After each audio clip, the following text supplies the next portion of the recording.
In this video, I will show you how to get my money back from Apple Store.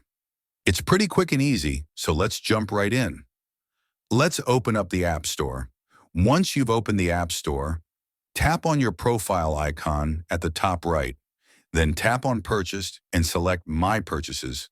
This will show you all of the apps that you've purchased on your phone. Now, sometimes the app is free, so you purchased it, but it actually costs nothing.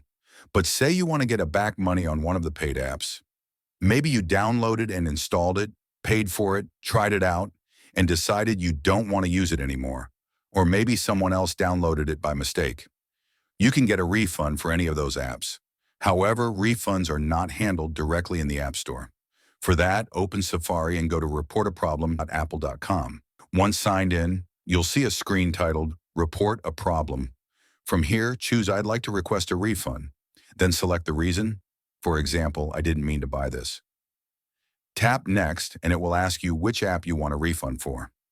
Select the app, hit Submit, and Apple will review your request. It's not immediate, but after a couple of days, you'll usually receive the refund back on the credit card associated with your Apple ID. This is a great way to get your money back if you purchased something by accident or simply didn't like it.